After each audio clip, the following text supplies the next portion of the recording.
Hello friends, welcome back to our revision lectures. So we are starting with composition scheme today. It is a very important part. There are two schemes which are there. One is wherein you can opt for the regular scheme under GST, that is your section 9, and the other one is wherein you opt to pay concessional GST, that is your composition scheme. This scheme is applicable only for small taxpayers. This is not applicable to everyone. This is an optional scheme. मतलब एक बंदा अगर चाहे तो वो regular scheme में भी जा सकता है और he can go into composition scheme. Composition scheme में जाने से फायदा ये है कि आप रिड्यूस रेट पे टैक्स पे करेंगे. समझो कोई कमोडिटी का रेट 12% है, ठीक है. तो अगर आप रेगुलर स्कीम में हो तो आप क्या करोगे, 12% जीएसटी पे करोगे आउटवर्ड पे, उस पे आप इनपुट टैक्स क्रेडिट ले लोगे and net tax you will be paying in cash. This is your regular scheme. Composition scheme is wherein you don't take any input tax credit. Whatever purchases you've made, you will not be getting any input tax credit. जो भी आप outward supply करोगे उसके ऊपर आपको flat rate पे GST पे करना पड़ेगा without collecting it from your recipient. मतलब जिसको आप माल बेच रहे हो उससे आप कलेक्ट जीएसटी नहीं कर सकते. आपने जो परचेसेस किए थे उसका आईटीसी आप नहीं ले सकते. आपको फ्लैट, आपने 10,000 का माल बेचा उसके ऊपर flat rate, for example let's say the rate is 1%, you will have to pay 1% directly on the what, on the sale amount or the outward supply that you've made. Then there is other difference wherein if you are a regular supplier, what happens is you issue a tax invoice for all the taxable supplies that you make. You issue a tax invoice. But in case of a composition dealer, because he is not charging any tax from the recipient, what he'll do is he'll issue a bill of supply. क्या issue करेगा, bill of supply. उसके ऊपर वो tax amount लिखेगा क्या, तो answer is no. क्या वो टैक्सेबल वैल्यू लिखेगा, no. It will only be an amount on which he will be charging GST and will deposit himself by using his e-cash ledger only. He cannot use balance of e-credit ledger. वैसे तो e-credit ledger में balance ही नहीं होगा because he is not allowed to take any input tax credit. इसके अलावा उसको अपने bill के ऊपर लिख के चलना पड़ेगा कि that he is a composition taxable person. ठीक है, जो उसका बिजनेस प्लेस है उसके इधर भी लिखना पड़ेगा कॉम्पोजिट टैक्सेबल पर्सन है बोल के. So these are few differences which are there. हम सारी चीजें पढ़ लेंगे डिटेल में. बट आपको क्या लगता है क्यों लाया गया होगा ये कॉम्पोजिशन स्कीम? तो कॉम्पोजिशन स्कीम बेसिकली लाया गया था फॉर स्मॉल टैक्स पेयर्स. ये ऑप्शनल था. This was not mandatory. It is an optional scheme for small tax payers to pay GST at a low rate based on the turnover. जो turnover होगा उसका आपको flat rate पे GST भर देना है. चलिए, तो कॉम्पोजिशन में जाने से फायदे क्या हो जाएंगे? लो टैक्स रेट लगेगा, कैलकुलेशन सिंपल है एंड जो कंप्लायंस बर्डन है वो बहुत कम है. जैसे यहाँ पे रेगुलर टैक्स पेयर को जीएसटीआर 1, 2, 3, 3B ये सब भरना पड़ता है, राइट. यहाँ पे there is only and only one return which is to be filed and that too quarterly. And जो मेन रिटर्न है वो तो एनुअली भरना है. CMP 08 बोल के एक स्टेटमेंट देना पड़ता है which captures your supply related detail कि आपने वो क्वार्टर में कितने सप्लाईज किए. उसके ऊपर जो भी आपने सप्लाईज किए होंगे उसके ऊपर फ्लैट आपको जीएसटी पे कर देना है. This is the only statement that you have to submit quarter, that too quarterly. Whereas in regular you will have to submit your GSTR 1, ठीक है. जीएसटीआर 2 तो है नहीं, 3 है नहीं, तो 3B सबमिट करते हो. तो there are 2 statements or returns which you are filing, right, and that too monthly. यहाँ पे एक return that too quarterly and एक जो मेन रिटर्न है जीएसटीआर 4 जिसको आप बोलते हो अंडर कॉम्पोजिशन स्कीम. ये रिटर्न्स में भी हम आगे और डिटेल में चर्चा कर लेंगे. बट जीएसटीआर 4 जो है वो एनुअली भरना है, right. So this is the basic difference कि कंप्लायंस में भी कितना बर्डन कम हो जाता है. और जो आपको बुक्स ऑफ अकाउंट्स मेंटेन करना है related to your input tax credit का वगैरह, वो आपको रेगुलर में मेंटेन करने पड़ेंगे. यहाँ पे मेंटेन करने की जरूरत नहीं है बिकॉज आपको इनपुट टैक्स क्रेडिट मिलने ही नहीं वाला है, right. So there are some relaxation related to your books and accounts record से रिलेटेड, जो एक्चुअल में हमारे सिलेबस का पार्ट नहीं है एट सीए इंटर लेवल, ठीक है। So there are these relaxation which come when you are opting for composition scheme. चलिए सर, अब ये डेफिनेशन एग्रीगेट टर्नओवर की, इसको करने से पहले मैं आपको स्ट्रक्चर बता देता हूँ कि जीएसटी का जो कॉम्पोजिशन स्कीम है उसमें सबसेक्शंस कितने हैं और उन सबसेक्शंस में क्या क्या लिखा हुआ है। So basically there are 5 subsections.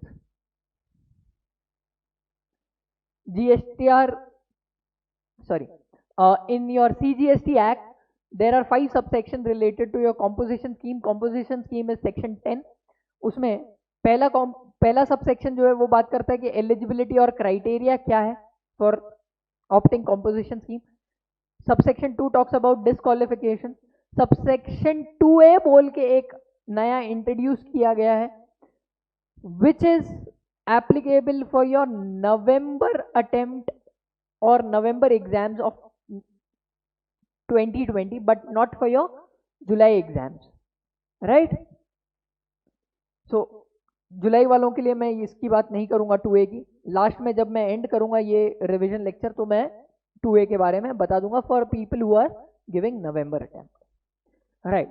So subsection 10(3) जो है वो बात करता है कि कब लैप्स हो जाएगा आपका composition scheme. And subsection 10(4) talks about if you are opting for composition scheme you cannot take ITC nor you can collect tax from your recipient। and last subsection talks about if you have wrongfully availed composition scheme, आप composition के लिए eligible ही नहीं हो फिर भी आपने अगर composition scheme ले ली तो आपको क्या करना पड़ेगा, differential tax and penalty पे करनी पड़ेगी along with interest।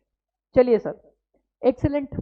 तो अब हम बात करते हैं, let's first complete your aggregate turnover का part and then we come to your subsection।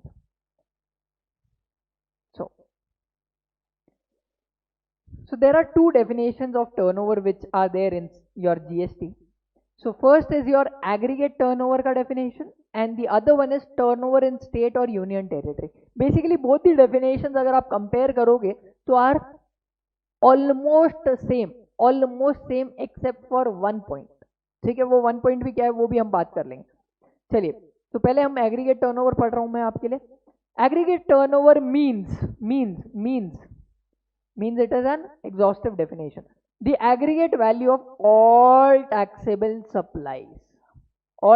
supplies excluding inward supply on which tax is payable by a person on reverse charge basis। मतलब जो आप इनवर्ड सप्लाईज लेके आए जिस पे आपको reverse charge पे करना पड़ा वो आपका एग्रीगेट टर्नओवर में नहीं आएगा। जैसे आपने एडवोकेट की सर्विस ले ली और उसके ऊपर आपको जीएसटी पे करना पड़ा, तो will that form part of your aggregate turnover? तो answer is no. Then your exempt supplies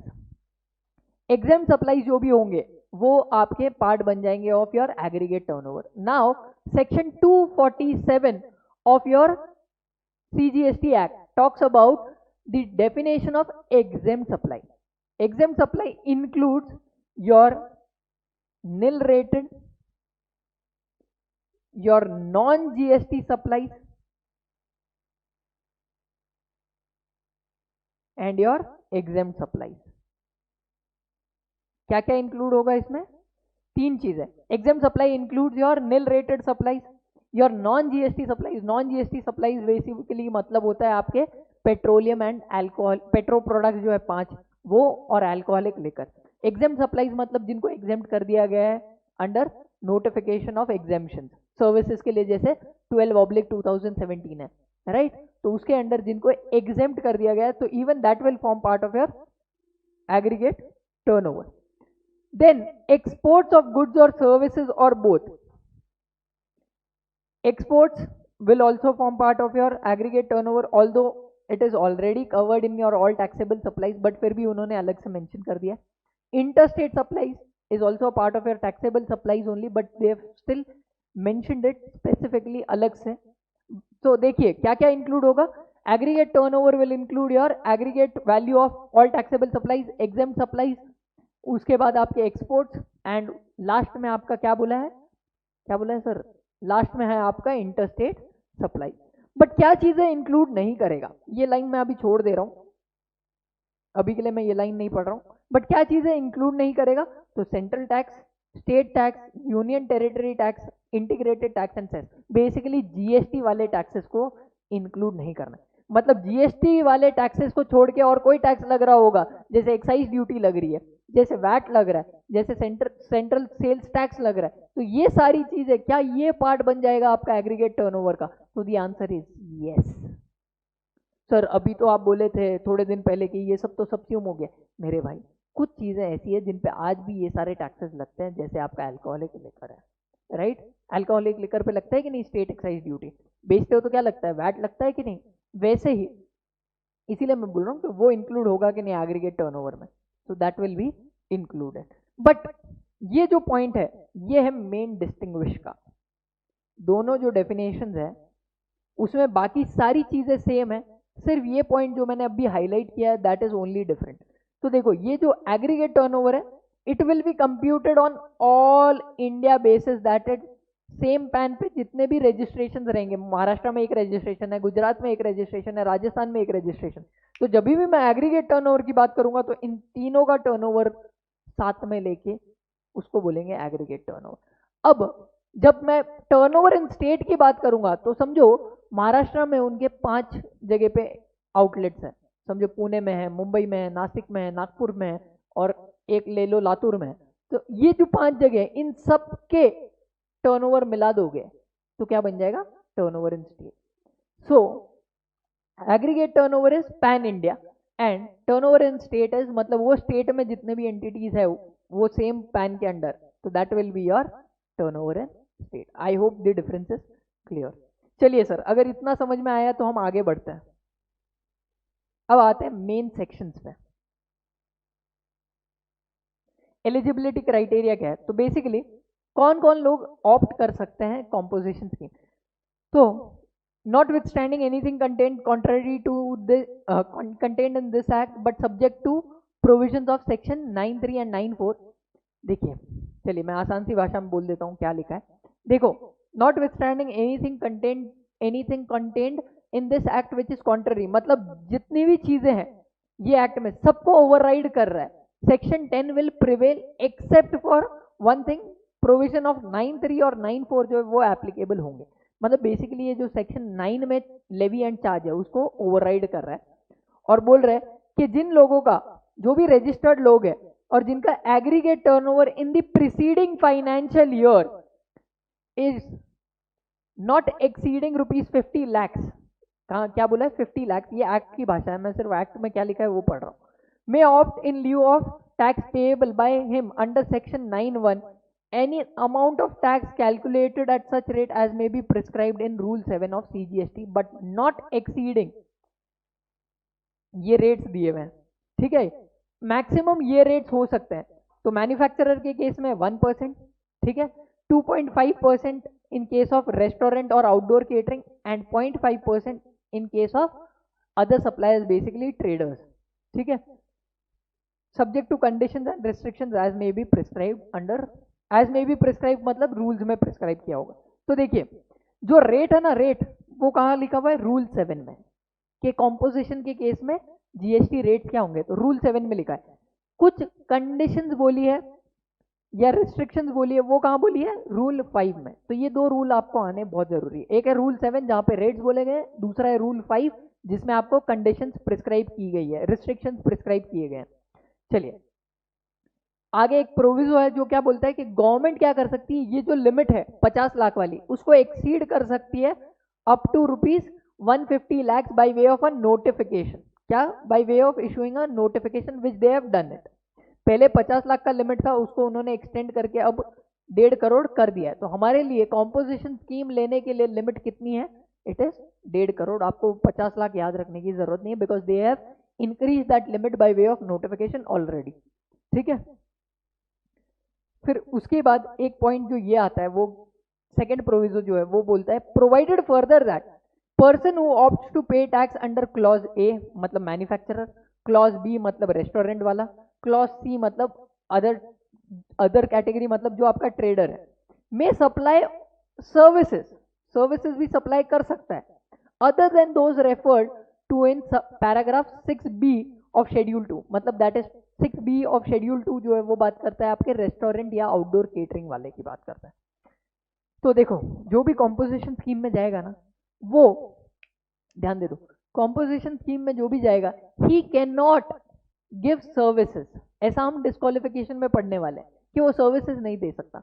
but जो सबसेक्शन 1 है उसका प्रोविजो में सेकंड प्रोविजो जो है वो बोलता है कि आप जो रेस्टोरेंट वाली सर्विस है उसके अलावा, वैसे तो हमारा डिस्क्वालिफिकेशन बोलता है कि सर्विस नहीं दे सकते, बट फिर भी हम आपको एक छूट दे रहे हैं कि आप ये अमाउंट तक की तो सर्विसेज दे ही सकते हो। कितनी amount?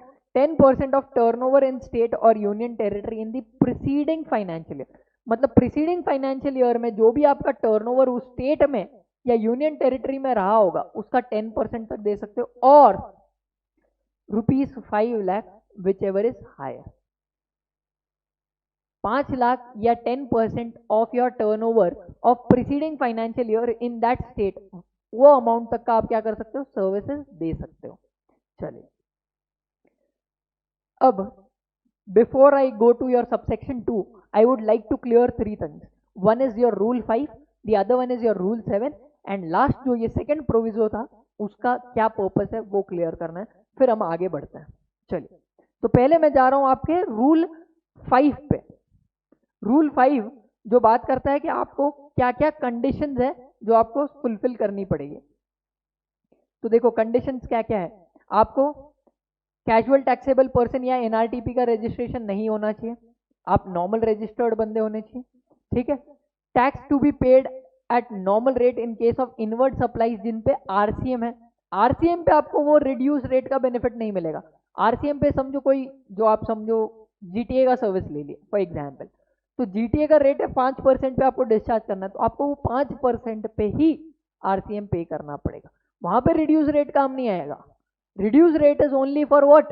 Only for your outward supplies and not for your inward supplies attracting reverse charge. फिर उसको अपने प्रिंसिपल प्लेस पे लिखना पड़ेगा या एडिशनल प्लेस पे लिखना पड़ेगा that is a composition taxable person. Bill of supply issue करेगा, बिल ऑफ सप्लाई पे लिख के चलेगा that is a composition taxable person not eligible to collect tax on supply. ना तो वो टैक्स कलेक्ट कर सकता है, ना ही वो आईटीसी ले सकता है जो भी उसके इनवर्ड सप्लाईज है। एंड जो भी वो समझो, अगर उसके 3 जगह पे रजिस्ट्रेशन है, महाराष्ट्र, गुजरात एंड राजस्थान, तो कॉम्पोजिशन उसको पैन लेवल पे लेना पड़ेगा। वो ऐसा नहीं कर सकता कि 2 स्टेट में रेगुलर और 1 स्टेट में कॉम्पोजिशन, ये नहीं कर सकता। All registered person having same PAN, अब मेरा पैन एक ही होगा, ठीक है, तो सेम पैन के अंडर जो रजिस्टर्ड है shall be required to discharge tax at concessional rate. मतलब अगर आप कॉम्पोजिशन ऑप्ट कर रहे हो तो सारे जितने भी आपके सेम पैन पे जीएसटी रजिस्ट्रेशन है सबके लिए कॉम्पोजिशन, अगर आप रेगुलर में जा रहे हो तो सबके लिए रेगुलर। हाइब्रिड सिस्टम फॉलो नहीं हो सकता। चलिए, रूल 7 की बात होने के बाद अब मैं लेके जा रहा हूं आपको रूल 5 की बात होने के बाद मैं लेके जा रहा हूं रूल 7 पे।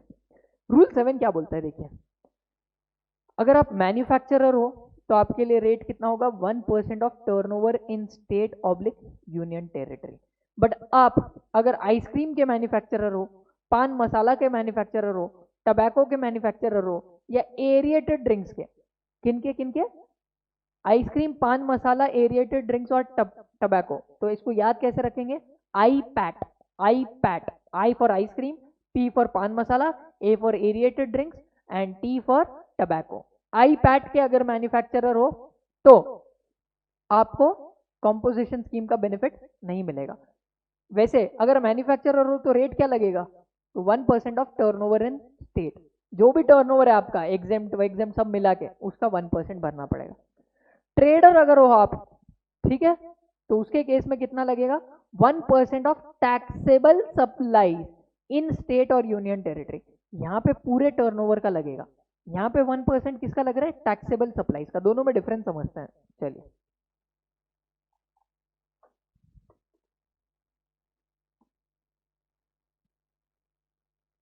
सॉरी,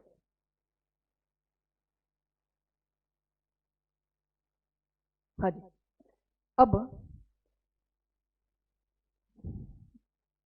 ये क्लॉज सी वाला बंदा है और ये क्लॉज ए वाला बंदा है। ए वाला मतलब मैन्युफैक्चरर, सी वाला मतलब ट्रेडर।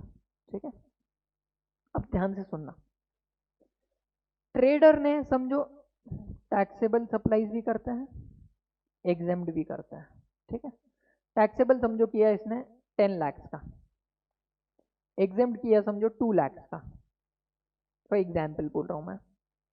मैन्युफैक्चरर ने 10 लाख, सेम एग्जाम्पल लेते हैं, और इसने भी किया 2 लाख का exempt supply. Now in case of trader he will be paying tax 10 lakh का 1%, कितना? 10 लाख का 1%, सिर्फ इतना ही पे करेगा। बट मैन्युफैक्चरर के केस में उन्होंने क्या बोला है, देखो 1% of turnover in state. Turnover in state में सब कुछ आता है, टैक्सेबल एग्जाम सब कुछ आएगा कि नहीं, हमने अभी पढ़ा डेफिनेशन। तो टर्नओवर इन स्टेट कितना है? 12 लाख का 1%। So this is the basic difference between a manufacturer and a trader का rate under composition scheme. I hope this point is clear. चलिए, अगर ये चीज समझ में आई है तो मैं अब नीचे नेक्स्ट वाले पे जा रहा हूं। अगर आप सप्लायर हो making supplies referred in schedule 2 para 6B, मतलब रेस्टोरेंट वाले सर्विसेज दे रहे हो, तो it will be 5% of turnover in state. तो जो भी आपका टर्नओवर इन स्टेट है उसका कितना लग जाएगा? 5% लग जाएगा। चलिए, अब एक जो पॉइंट है, हमने बात की थी कि जो रेट है वो हमारे को कहां पे स्पेसिफाइड है? रूल 7 में। अब लिमिट जो है उसकी बात करनी थी कि देखो हमने बात की सर कि एग्रीगेट टर्नओवर अगर एक स्पेसिफाइड लिमिट के ऊपर जाएगा तो आप कंपोजिशन ऑप्ट कर सकते हो क्या? नहीं। तो एक्ट में it was written that 50 lakh तक का आप कंपोजिशन ले सकते हो, जिसको प्रोविजो के थ्रू बोला गया कि ये लिमिट को 50 लाख की लिमिट को हम बढ़ा के 1.5 करोड़ तक कर सकते हैं। तो अब उन्होंने बढ़ा के क्या किया, देखिए एग्रीगेट टर्नओवर अगर आपका स्पेशल कैटेगरी स्टेट है तो वहां पे उन्होंने लिमिट रखी है 75 लाख। मतलब अगर आप स्पेशल कैटेगरी स्टेट में हो तो 75 लाख तक अगर आपका टर्नओवर है तो आप कंपोजिशन ऑप्ट कर सकते हो। एंड अगर आप अदर स्टेट्स में हो अदर देन स्पेशल कैटेगरी तो आपको 150 लाख तक के टर्नओवर तक आपको क्या मिलेगा? कंपोजिशन स्कीम आप अवेल कर सकते हो। चलिए, पहले तो हम देखते हैं कि स्पेशल कैटेगरी स्टेट्स है कौन कौन से। चलिए,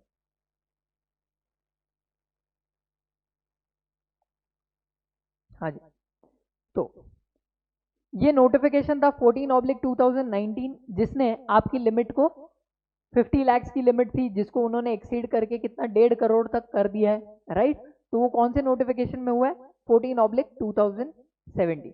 अब स्पेशल कैटेगरी स्टेट्स कौन कौन से हैं, तो इसको याद रखने के लिए I have prepared memory technique जो है उत्तर दो सतनाम। मेमोरी टेक्निक क्या है? उत्तर दो Satnam. So Uttar is for your Uttarakhand, Satnam S is for your Sikkim, A is for your Arunachal Pradesh, T Tripura, N is for Nagaland. A जो है उसका कोई रेलेवेंस नहीं है इसलिए मैंने छोटे में लिखा हुआ है। Then there are 3 M's, one is your Meghalaya, Mizoram, Manipur. तो याद रखिए उत्तर दो सतनाम उत्तराखंड, राइट, दो का कुछ नहीं। सतनाम में S is for Sikkim, A is for Arunachal Pradesh, T is for Tripura, N is for Nagaland, A का कुछ नहीं, 3 M that is your Manipur, Meghalaya, Mizoram. Total में कितने हैं? तो 8 स्पेशल कैटेगरी स्टेट्स है जिनके वैसे 11 है, वैसे 11 है, बट ये जो स्पेशल कैटेगरी स्टेट्स है 8, सिर्फ इनके केस में लिमिट इज 75 लाख। बाकी जो है उनके केस में the regular limit of 1.5 crore will apply. कौन से बाकी के स्पेशल कैटेगरी स्टेट्स बच गए? आसाम बच गया, राइट, आपका जम्मू एंड कश्मीर बच गया, राइट। तो ये वाले जो है इनके केस में the rate is your normal 150 lakh वाला rate. I hope this point is clear. So अब आपको एक क्वेश्चन आ रहा होगा कि सर अगर कोई बंदा है जिसका नागालैंड में भी बिजनेस है एंड उसका महाराष्ट्र में भी बिजनेस है, तो इसके केस में अब यहाँ के लिए लिमिट हो गया 1.5 करोड़ 150 लाख और यहाँ पे लिमिट है 75 लाख, तो अब मेरे लिए कौन सा लिमिट एप्लीकेबल हो जाएगा? Then in that case 75 lakh वाला लिमिट विल प्रिवेल। दोनों का अगर टर्नओवर क्रॉस हो गया 75, पैन इंडिया लेवल पे देखते हो एग्रीगेट टर्नओवर, अगर वो 75 लाख क्रॉस हो गया तो in that case you will have to take, you will be going from composition into regular scheme. Is this point clear? और अगर सारे रजिस्ट्रेशन नॉर्मल स्टेट में तो कितना लिमिट रखेगा? 150 लाख का। ऐसा कर सकता हूँ क्या नागालैंड के लिए रेगुलर स्कीम एंड बाकी के लिए कॉम्पोजिशन, ऐसा कर सकता हूँ क्या? तो answer is no. If you are registered under same PAN, तो आपको हर एक जितने भी पैन है सारे रजिस्ट्रेशन जो वो पैन के अंडर है उनके लिए आपको या तो कॉम्पोजिशन में जाना होगा या फिर रेगुलर में ही जाना पड़ेगा। आप हाइब्रिड सिस्टम फॉलो नहीं कर सकते। चलिए अब लास्ट पॉइंट जो मेरे को डिस्कस करना था फॉर योर सबसेक्शन 1 का, दैट इज 1 सेकेंड, हाँ। So the last point which there was is your proviso का thing, second proviso which talk about providing services. तो देखो अबाउ पर्सन जो है जो कॉम्पोजिशन में चले गया वो सर्विसेज भी दे सकता है।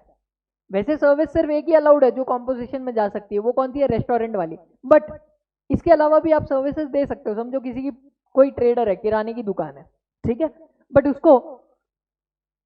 उसके पास एक प्रॉपर्टी है, एक शॉप थी, उसको रेंट पे दे दिया है। अब अगर ये बात नहीं लिखी होती यहाँ पे, सुनना आप, ये बात अगर यहाँ पे नहीं लिखी होती तो प्रॉब्लम क्या होता देखना। अब वो अगर वो रेंट पे दुकान चढ़ाए तो उससे जो इनकम आएगी वो अब हो गई service, right? Because renting of N immovable property is a service.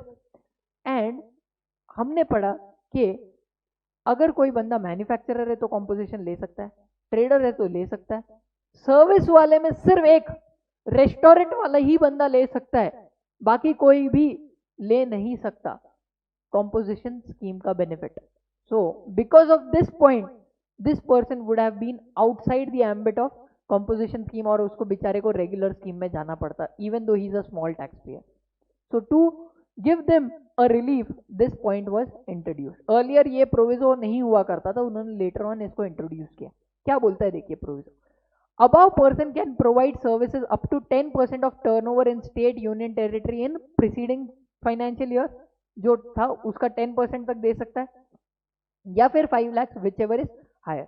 इन दोनों में से जो भी हायर होगा वो अमाउंट तक का वो क्या दे सकता है? सर्विसेज दे सकता है। मतलब मेरे पास अगर प्रॉपर्टी है और मैं उसको भाड़े पे देना चाहता हूँ तो क्या अमाउंट तक दे सकता हूँ अगर मेरे को कॉम्पोजिशन स्कीम में जाना है? ये 2 अमाउंट तक आई कैन गिव।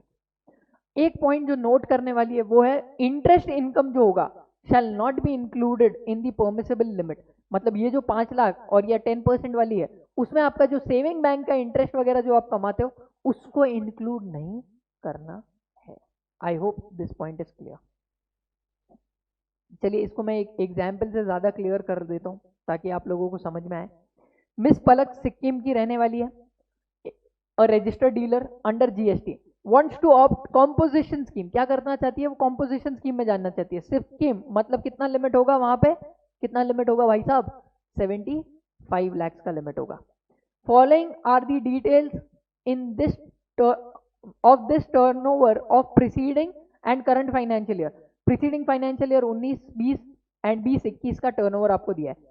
ट्रेडर थी 71 लाख का उसका टर्नओवर था एंड इंटरेस्ट इनकम का टर्नओवर था 14 lakhs। इंटरेस्ट वैसे तो हम आगे इसमें पढ़ेंगे एग्जेम्पशन नोटिफिकेशन में that interest income is exempt, right? अब यहाँ पे देखा जाए तो टर्नओवर इसका हो कितना रहा है? Turnover in the preceding financial year is how much? 585, right? It is crossing your 75 का limit, she can not opt composition scheme. ऐसा बोल दोगे क्या? तो आंसर इज नो, आप ऐसा नहीं बोलोगे। जब भी आप टर्नओवर देखोगे तो उसमें इंटरेस्ट इनकम जो है उसको एक्सक्लूड करके चलोगे, इंटरेस्ट इनकम को एक्सक्लूड करके चलोगे। तो एग्रीगेट टर्नओवर कितना था प्रीसीडिंग फाइनेंशियल ईयर में? It was only 71 lakh which is well below your 75 lakhs का limit. Therefore she can opt for composition scheme in this current year. अब करंट ईयर में ऑप्ट तो कर सकती है composition scheme but she can not give services, right? तो देखो पहला देखिए, aggregate turnover is 71 lakhs, as it is less than 75 lakhs she is eligible to opt composition scheme. Second proviso जो था वो क्या बोलता था कि आप सर्विसेज दे सकते हो बट कितने अमाउंट तक की सर्विसेज दे सकते हो? Only of 10% of your preceding financial year turnover और 5 lakhs whichever is higher. अब देखो प्रीसीडिंग फाइनेंशियल ईयर का टर्नओवर था 71 lakhs, आपको ये नहीं इंक्लूड करना है इंटरेस्ट, हाँ? उसका 10% मतलब कितना आ जाएगा? 7.1 lakhs तक की आप सर्विस दे सकते हो, या फिर 5 lakhs whichever is higher. तो श्योरली 7.1 इज हायर, तो आप 7.1 लाख तक का रेंटिंग वगैरह की सर्विस दे सकते हो। ये 7.1 लाख में अगर आप कोई आगे जाके इंटरेस्ट इनकम कमाते हो, यहाँ पे देखो इंटरेस्ट इनकम कितनी हो जा रही है, 16 lakh. Interest is a service, आपने किसी को पैसा दिया उसके ऊपर आप इंटरेस्ट कमा रहे हो, it is a service, right. हमने सर्विस के डेफिनेशन में पढ़ा था कि मनी वैसे ना ही गुड्स है ना ही सर्विस है, बट मनी से रिलेटेड अगर आपको यूज ऑफ मनी से रिलेटेड अगर कुछ पैसा मिल रहा है कंसिडरेशन अलग से, तो that will be your service, right.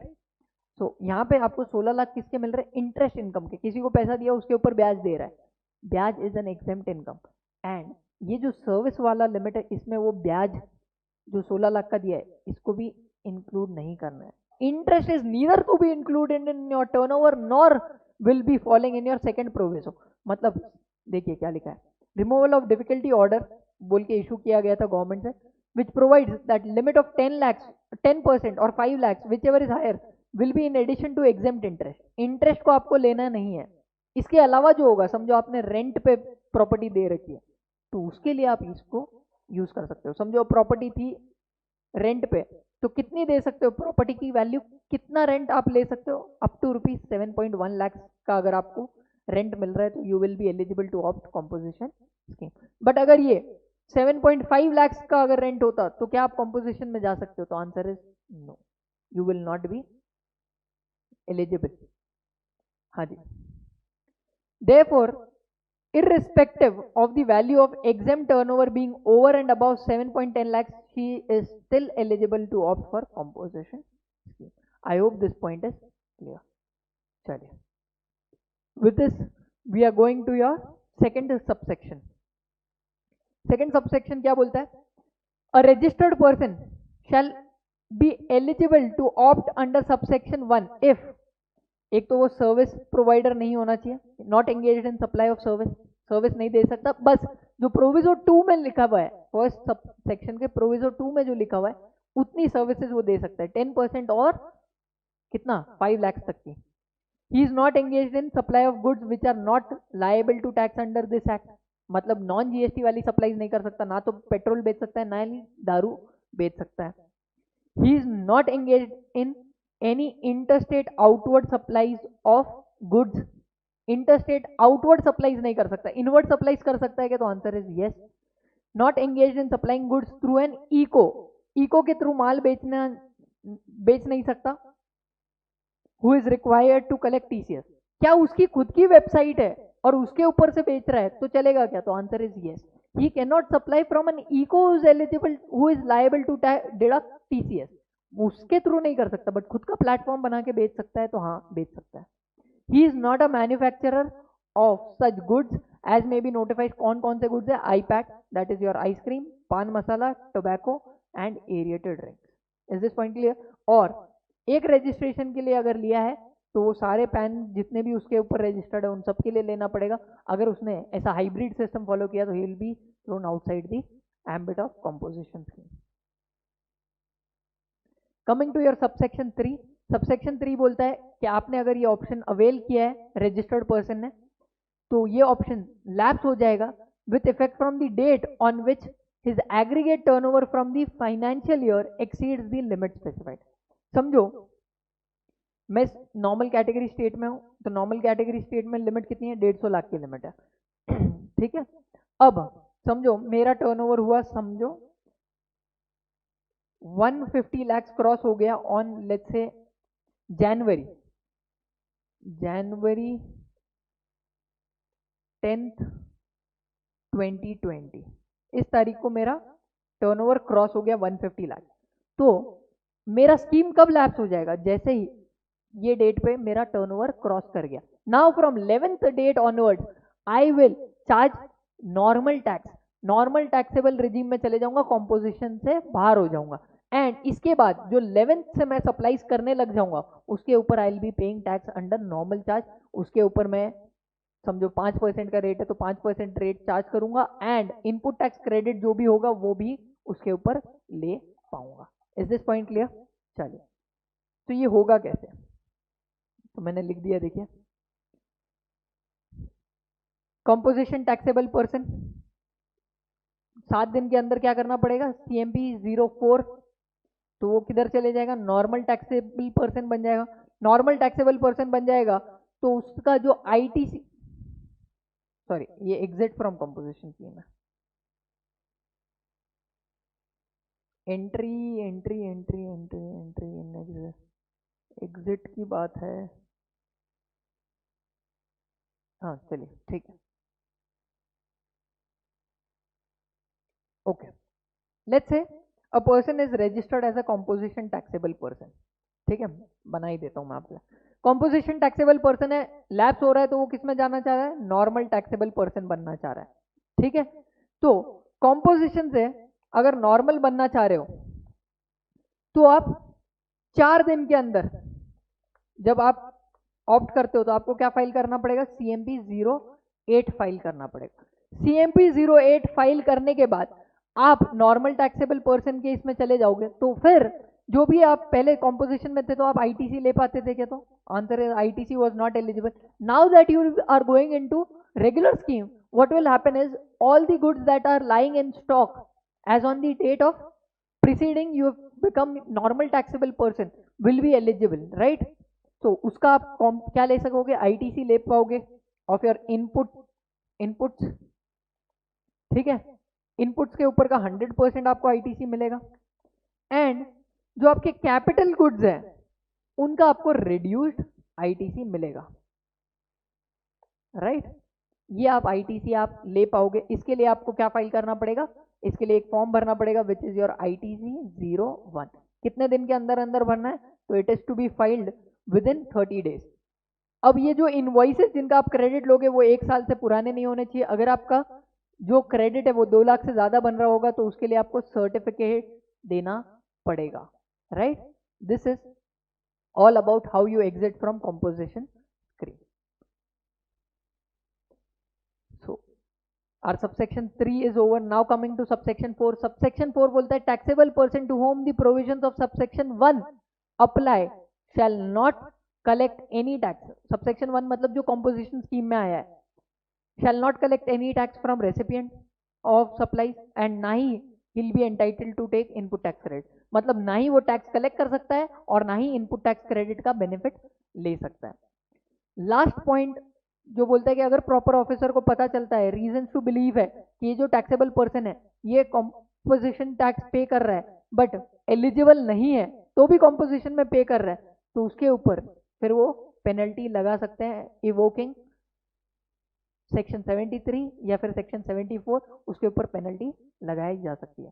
73 is wherein there is a bonafide mistake, 74 is where there is a malafide mistake, मतलब आपने जानबूझ के किया है, right?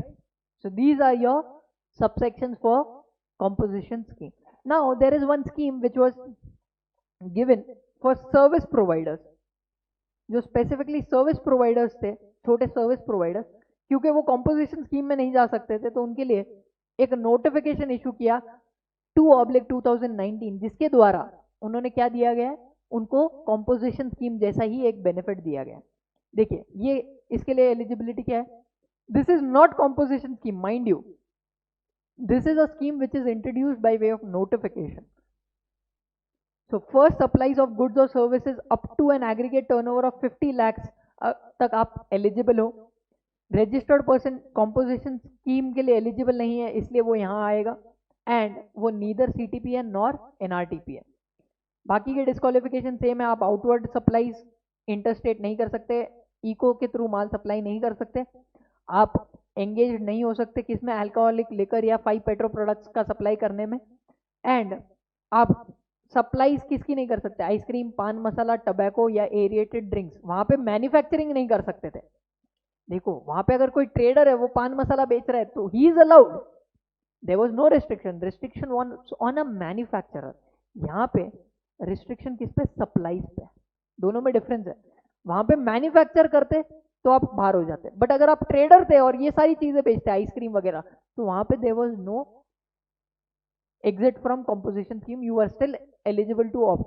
यहाँ पे क्या है, अगर आप सप्लाईज कर रहे हो, मतलब आप अगर एक ट्रेडर हो और वहां पे नहीं ले पा रहे थे कंपोजिशन स्कीम क्योंकि आपकी सर्विसेज ज्यादा थी ऑफ दैट प्रोविजो का लिमिट, एंड आप इसलिए इस पर्टिकुलर सेक्शन में आए, राइट, या नोटिफिकेशन में आए, तो इन दैट केस अगर आप आइसक्रीम बेच रहे हो, पान मसाला बेच रहे हो, टबैको बेच रहे हो या फिर एरिएटेड ड्रिंक्स बेच रहे हो, तो you can not opt for notification number 12/2019. Other features are same like your composition scheme, bill of supply issue करना पड़ेगा, टैक्सेबल पर्सन लिख के चलना पड़ेगा कि हमने नोटिफिकेशन नंबर 2/2019 सीटी रेट के अंडर सप्लाई किया है, ना ही चार्ज करेगा ना ही कलेक्ट करेगा। ये जो टैक्स पे करेगा इसके लिए रेट होगा 6% of outward supply, right, 6% rate होगा। ITC not allowed, RCM liability उसको नॉर्मल रेट्स पे ही डिस्चार्ज करनी पड़ेगी। सेम पैन पे जितने भी रजिस्ट्रेशन होंगे उनके लिए ही have to opt for composition scheme. And जब भी लिमिट चेक किया जाएगा तो एग्जेम्प्टेड इंटरेस्ट को इंक्लूड नहीं किया जाएगा in your aggregate turnover. This is about your composition scheme. Now people who are giving your November attempt, the only difference is जो जुलाई के नहीं है और नवंबर में अटेम्प्ट देने वाले हैं उनके केस में डिफरेंस सिर्फ इतना ही है कि ये जो नोटिफिकेशन नंबर 2/2019 है, आज के डेट पे उन्होंने इसको मर्ज कर दिया है in your composition scheme itself. So they have introduced a subsection 2A। क्या किया है? सबसेक्शन 2A इंट्रोड्यूस किया है। चलिए मैं आपको दिखाई देता हूं।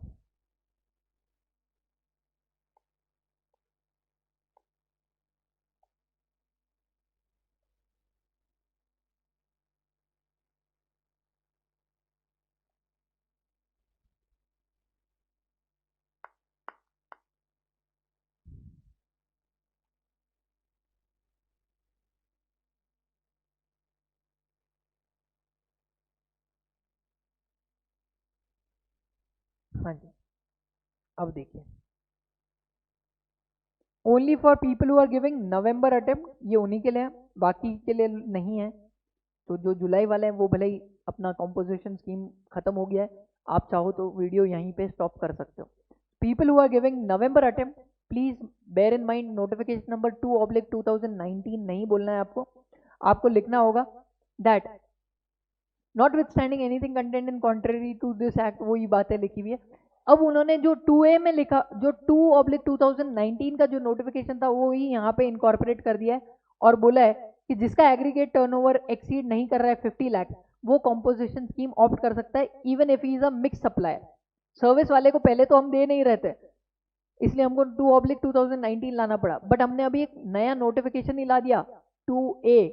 उसके थ्रू आप लोग जो सर्विसेज सप्लाई कर रहे हो या गुड्स और सर्विसेज दोनों सप्लाई कर रहे हो एंड आपका जो प्रोविजो है सेकंड प्रोविजो ऑफ सबसेक्शन 1 उससे ज्यादा का सप्लाईज हो रहा है, तो इन दैट केस आप अगर ये सारी कंडीशन सेटिस्फाई करते हो तो you can opt for composition scheme and आप टैक्स कितने रेट से पे करोगे?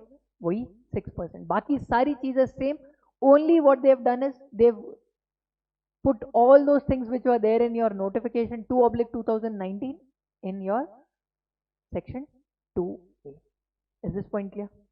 तो देखिए वही चीजें बोली है कि आप engaged in making supplies of goods or services which are not leviable to tax under this act, मतलब आप वो सप्लाईज नहीं कर सकते जो नॉन जीएसटी वाली है, मतलब अल्कोहलिक लिकर या 5 पेट्रो प्रोडक्ट्स का नहीं कर सकते, इंटरस्टेट आउटवर्ड सप्लाईज नहीं कर सकते गुड्स की या सर्विसेज की, दोनों की। एंगेज इन मेकिंग गुड्स और सर्विसेज की सप्लाई थ्रू इलेक्ट्रॉनिक कॉमर्स नहीं कर सकते, मैन्युफैक्चरर ऑफ सच गुड्स और supplier of such services as may be notified, उनका मैन्युफैक्चर नहीं कर सकते, कैजुअल टैक्सेबल पर्सन और एनआरटीपी नहीं होने चाहिए, और एक पैन के लिए लोगे तो वो सारे पैन के लिए एप्लीकेबल हो जाएगा। वही सारी चीजें हैं जो वहां पे थी, यहाँ पे उन्होंने लिख दी है। वहां पे सिर्फ एक जो डिफरेंस का पॉइंट है वो ध्यान से सुन लेना, वहां पे पॉइंट जो था ना वो सप्लाईज का था। यहाँ पे जब उन्होंने लाया 2A में तो उन्होंने वापस वही गलती कर दी, मैन्युफैक्चरर ऑफ सच गुड्स और supplier of such services as may be notified. And notified वाली में जैसी थी ना वो आईपैट वाली योर आइसक्रीम पान मसाला, अब वहां पे सप्लाईज बोलता था, यहाँ पे they have used the word manufacturer, जिसमें क्लैरिफिकेशन आना is important from the revenue side. So with this friends I hope समझ में आया composition scheme. Thank you friends, thank you for your patient bearing.